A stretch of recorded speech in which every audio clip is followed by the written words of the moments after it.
Hello YouTube family, नमस्ते. तर आज मी बनवते कोबीची भाजी. आता त्याच्यासाठी मी इथे बटाटा चिरते, धुवून घेतलं आहे, त्याचे सालं काढून घेतले. इथे मी मुगाची डाळ भिजत घातलेली आहे. छान बटाट्याच्या फोडी करून घेतल्यात. हिरवी मिरची कट करून घेतली आहे, लसूणही थोडीशी, कोथिंबीर, शेंगदाण्याचं कूट, कढीपत्ता, टमाटर, कोबी धुवून चिरून घेतलं आणि तो नितळत ठेवला आहे चाळणीमध्ये. बघा, जर तुम्हाला ही माझी रेसिपी आवडली तर माझ्या चॅनलला लाईक करा, शेअर करा आणि सबस्क्राईब करायला विसरू नका.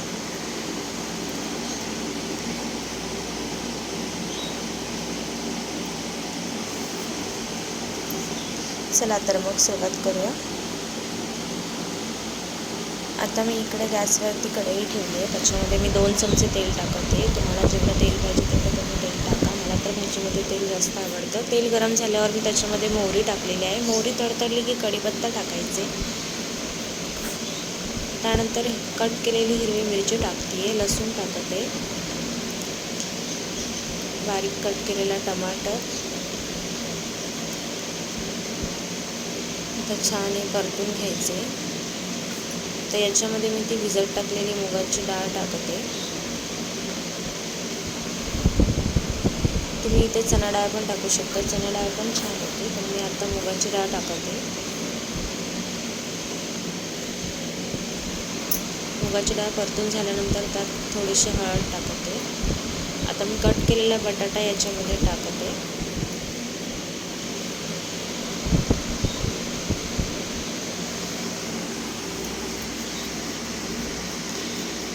मिक्स करून घ्यायचं आहे बटाटा याच्यामध्ये.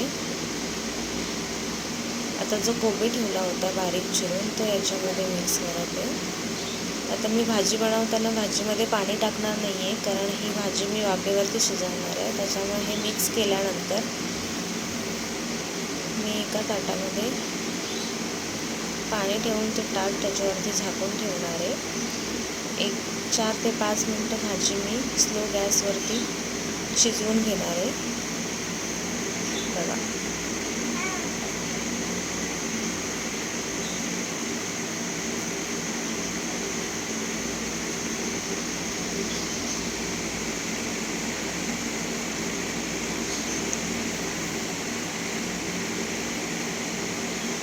याच्यामध्ये हे पाणी टाकायचं नाही आहे. ही वाफेवरतीच भाजी शिजली गेली आहे. आता आपण उघडून बघू बटाटा शिजला आहे का. बटाटा शिजला असेल तर मग आपली भाजी समजेल की झालेली आहे.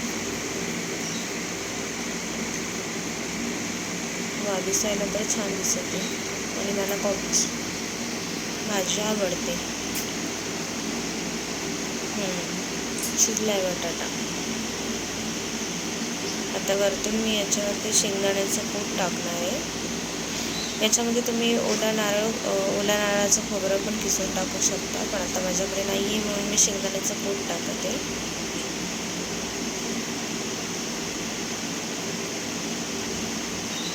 व्यवस्थित मिक्स करून घ्यायचं. थोडा गॅस बारीक करायचा मिक्स केल्यानंतर आणि कोथिंबीर टाकायची आणि छान परतून घ्यायचं. आता आपली भाजी खाण्यासाठी तयार झालेली आहे. चला तर मग या भाजी खायला. करून बघा तुम्ही पण. माझी रेसिपी आवडली असेल तर माझ्या चॅनलला लाईक करा, शेअर करा आणि सबस्क्राईब करा.